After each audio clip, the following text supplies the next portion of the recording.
Hallelujah. यदि आप Christianity से रिलेटेड वीडियोज़ को देखना पसंद करते हैं तो हमारे YouTube channel Holi ghost powers को सब्सक्राइब करें और बेल आइकन पर क्लिक करके ऑल नोटिफिकेशन सेट करें। हालेलुया। स्वागत करते हैं आपका एक और नई वीडियो के साथ अपने YouTube channel Holi ghost powers में। आज की इस वीडियो में आप सुनेंगे परमेश्वर के दास अपोस्टल अंकुर यशप नरोला के लिए कि किस तरह से जब वो जंगल में प्रार्थना के लिए जा रहे थे तो एक सांप ने उन्हें डसने की कोशिश की। आप इस वीडियो को अपोस्टल अंकुर यशप नरोला के द्वारा सुनिए। आइए हम वीडियो को सुनते हैं। 2 दिन पहले मैं जा रहा हूं ऐसे एक जंगली स्थान के ऊपर और एक ऐसे सांप आता है बिल्कुल मेरे सामने से और ऐसे गुजर जाता है और उसको देखने से ऐसा लग रहा था कि जैसे उसको किसी ने हुक्म दिया हो तो फटाफट भाग जाए, यहां से निकल जाए। और ऐसे इधर मेरे पीछे से आ रहा है, ऐसे पीछे से आगे फटाफट निकल रहे मेरे आगे से 1-1.5 फुट। कुछ नहीं कह सकता वो। क्यों? अगर आप परमेश्वर की निगाह में कीमती हैं, वो आपका ध्यान रखें, नहीं तो नहीं। आमीन। और आप उसकी निगाह में कीमती कैसे हैं? अगर आप उसके लिए एक हथियार बन जाएं, अगर आप उसके लिए एक हथियार बन जाएं, आप उसके लिए एक मजदूर बन जाएं, आप उसके लिए काम करने वाले बन जाएं, अपना मुंह उसे इस्तेमाल करने दें, अपना शरीर उसे इस्तेमाल करने दें,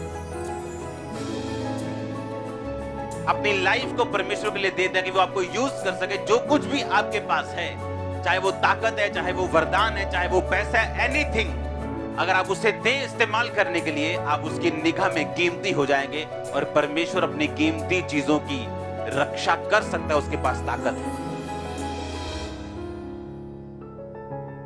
हालेलुया। जोर से बोलो हालेलुया। परमेश्वर कहां से देखता है? वो अंदर से देखता है। इसलिए डिजर्निंग ऑफ स्पिरिट, आत्माओं की परख एक वरदान है आपके पास। आप अगर गैर भाषा में बातें करें, परमेश्वर के साथ समय बिताएं, ये वरदान आपके अंदर से उज्जवल हो जाता है। और तब आपकी स्पिरिचुअल आइज काम करना शुरू करती है। जब आप जाते हैं, आपको मालूम होता है कि नहीं, यहां इस चीज की जरूरत है, यहां इस चीज की जरूरत है, इस व्यक्ति की जिंदगी में ये चल रहा है। आपको अंदर से परमेश्वर का आत्मा बताना शुरू करता है कि मुझे किसके साथ 50-50 पार्टनरशिप करनी है, किसके साथ नहीं करनी, बिजनेस में कौन सा एरिया चुनना है, कौन से व्यक्ति चुनने।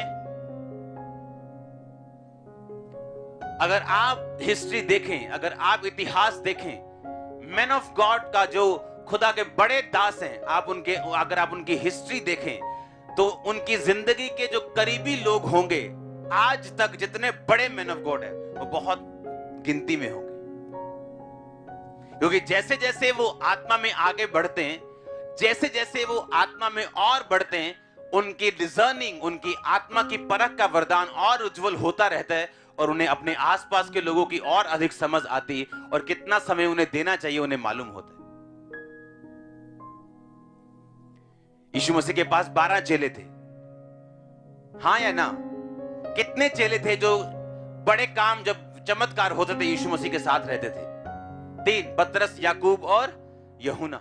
जब यीशु मसीह की ट्रांसफॉर्मेशन हुई, जब पहाड़ पे वो गए, उनका कपड़ा उज्जवल हो गया, और जब ये सीन वहां हुआ तो कितने जन थे? चेले 3। लेकिन जब आम चमत्कार परमेश्वर करते थे तो 12 होते थे। किसी मुर्दा को जिंदा करने के लिए, उस लड़की को जो 12 साल के जिंदा करने के लिए अंदर गए, कितने चेले साथ गए? 3, बाकी 9 बाहर खड़े रहे। भीड़ कितने की थी? लाखों की। चेले कितने पास थे? 12। उनमें 12 में भी कितने करीब थे? 3। हालेलुया।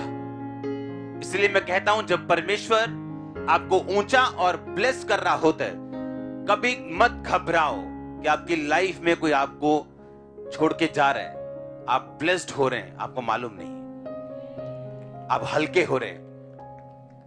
क्योंकि जो आगे असाइनमेंट आपकी पड़ी है, जो आगे परमेश्वर का काम परमेश्वर आपको देना चाहता है, वो इतना बड़ा है कि आप फालतू के झंझट और फालतू के झमेले और लोगों के साथ आप नहीं कर पाएंगे।